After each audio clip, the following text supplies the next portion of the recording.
Hello everyone, this is Menz here. I'm going to be breaking down the Object 252U's armor in this video. This is also going to correspond with a weak spot guide I have over on my website, lockguru.com. There's a link in the video description below and also at the end of the video to that specific guide. But anyway, starting out here, this is clipped out from that guide. I'm going to pretty much glance over all the armor front, side, and rear on the Object 252U since it's one of the newest tier 8 premiums right now, and basically its main strength is its armor. There's also stuff like the gun, but the armor on this is pretty fantastic for a tier 8. It's not unbeatable, but it's pretty damn good. So just starting out here in the upper left hand corner, you see there's green, yellow, orange, red. For tier 8 heavy, even the yellow zones, which typically on my guides they're still penetrable fairly easily from their own tier, it sits at 212 to 218 millimeters of effective armor, so it's still pretty damn strong. But basically, starting out here, Object 252U, starting at the hull, the lower glacis, it sits at 218 millimeters of effective armor. Couple spots go a little bit higher depending on where you're aiming at, but the plate itself, just situated on the tank and not relative to your gun, is 218 millimeters effective. Now, that's pretty damn good for, a spot that a lot of people are going to be shooting at. Tier 8s can penetrate it, but not, a good amount of times unless they're throwing premium ammo at you. And one thing you do have to know is, as you get closer to the object, so say 100 meters and less, you're going to be shooting down at it, so it's going to become even stronger. Further away, though, it's about 218 millimeters effective.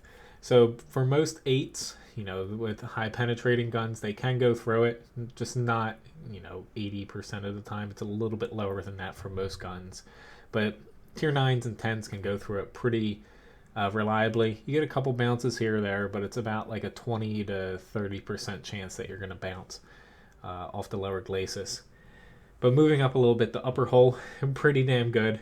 There's really no chance that you're going to penetrate this because most of the time it sits right at an auto bounce angle between the vertical and horizontal angle. It's not always there, especially if it's off by a degrees or two, if the object's angled a little bit. But pretty much the effectiveness of this armor, it's going to bounce anything thrown at it more or less. But when you are closer up to it, or if the object's a little bit angled, as you see, it sits at 305, 316 millimeters for the main plate.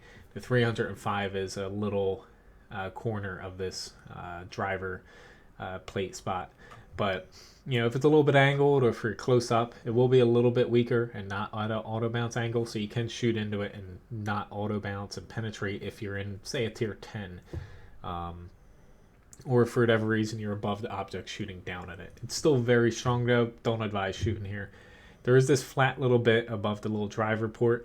That sits at 252 millimeters effective, but honestly, I wouldn't really even shoot there because everything around it is so strong it doesn't make sense. And then the turret itself, it sits anywhere from 238 on the turret front in these orange areas, and also on the turret ring, up to 419 millimeters plus effective when you get to the edges. And the mantlet itself, 260 millimeters at the weakest spot here. Mainly to the right of the gun. There's no armor behind there, and also little tidbits around the gun, but really they're not that usable. I still pointed them out because they are there, but not exactly a spot that you're going to be aiming at. The turret front, the little flat parts next to the mantlet, they're really the only usable spot, or the turret ring, because technically, right before this driver viewport and under the turret ring, if you can get a shot down there on it, you will penetrate it because it's thin, but that requires ricocheting down or shooting down at the tank, so there's other spots to shoot at anyway. Now, not the best view on the front here when it comes to the cupolas, so I kind of popped up to a higher view here just above the turret. As you see, this is the main weak spot on the front of the object. Much like the IS-6, it has two cupolas. They're not gigantic, but they're both there, and there are two of them, and pretty much the majority of them. So only the the very edges here you see are 212 to 355 plus millimeters effective. Most of it though is 151 to 166. So anything coming across the object can pen them, as long as you aim carefully and don't get annihilated by the tank's high alpha in return. So they are there. It's not the largest weak spot, but between the lower plate and the cupolas, there are spots to penetrate the object from the front. So moving on here, let's get to the side armor. Let's see if I can line this up here pretty quickly. It's not going to exactly be perfect, but there we go. But looking at the side, so starting at the top here, the cupolas are pretty much the same on the sides as they are on the front. So the weak spots there, if you know them for the front, you're going to know them for the sides and even the rear. But moving down onto the turret, the turret's still pretty strong. You're going to want to avoid shooting the front area. That's pretty damn strong there. And then, as you go back, it gets weaker until you hit the back part of it that gets strong again. So if you're aiming at the side turret, you can penetrate it, but really the weakest spot here is this yellow area right in the back, because even a little bit further up, the orange area, this is 237 millimeters at its weakest. But moving down, you have a small little strip on the turret ring that is very weak. And then you're going to want to avoid on the side hull, this red area. The upper glacis is angled back so far on the tank, even further than the IS-7, that it comes back pretty far onto the side. So you're not going to want to hit that. But behind that, this yellow area, the upper hull is 206 millimeters effective, pretty weak. And even this back rear section that's angled is 221. So still fairly weak, but stronger than, you're going to want to shoot at this in like a tier 6 or a 7. So the armor's still pretty good. And once you get down to the bottom here, it does get a little bit weaker. Now, this spaced armor area, it's right about here. This is, 30 millimeters of spaced armor. And, technically if you're shooting up at it, there is a thin angled part that is, it's fairly easy to penetrate, not exactly by low penetrating guns. It used to be able to be overmatched, and then they changed that. So that's why I didn't include it here, because most tanks are actually going to be shooting, straight at it, if not a little bit down at it. So you're not even going to hit that piece of armor that slopes back into the hull. So this area is about 130 millimeters effective in most scenarios. And then moving down, you have 100 millimeters and then 120 at the very bottom where the tracks overlay the whole armor. So the armor here, weak enough for, even 6s to penetrate. You're just mainly going to want to avoid the space armor and hit in between the tracks. That's the weakest spot on the side on this Object 252U.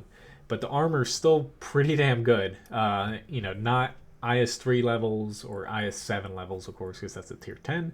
Who would put tier 10 armor at tier 8? It's ridiculous. We'll just put it on the front. But more or less, the armor is still very good on the side, but it does have its weak spots as long as you know where to shoot them. That's part of the Object 252U's strength, is the armor is very good at a glance. And, if you're able to kind of exploit that, the armor is excellent. However, for people who know their weak spots, you're still going to be able to pick through it as long as you're able to aim and you don't get trolled by like RNG. All right, so this is pretty close to the view I want. But on the rear here, the lower hull, pretty damn weak, 104 millimeters effective. A couple little bits down here, they can be penetrated. Basically, when you shoot here, part of the tracks overlay the rear hull armor for whatever reason, but it's just a little bit stronger. Add 20 millimeters. This angled section on the upper rear hull, though, is stronger than what it appears. 180 millimeters, and then the sides here are 221. So pretty damn strong for rear armor. So you're going to want to avoid hitting that, because even some tier 10 tanks, like tier 10 heavies, if you get a low roll on your penetration, you potentially can bounce the rear. Theoretically, just not very It's not a very high chance, but it's still there. But for tier 8s, 7s, 6s, even 9s, you're going to want to just hit the lower plate. And also the rear turret is pretty much all weak. There's a couple little red, yellow bits around the edges, but most people are going to know not to shoot there because they're angled. And then again, the cupolas here on the back, same as the front sides. You know, the cupolas more or less are within a very small, difference between all the sides. So that's why I kept it all the same, because the difference is minor. It's within a couple degrees across the front, sides, and rear. But the cupola weak spots all around the tank, and on the side, the turret's still pretty strong, so you're not going to want to hit it much, but the side hole's weak. Lower down, lower hole in the back here is weak, and also rear turret. So there's always, at least one, if not two weak spots. Really, the front was what is going to basically give people trouble, because you have the cupola weak spots up here, mainly in the center, but the lower hole is still pretty strong. So against lower tiers, it's going to be a little bit hard to penetrate it.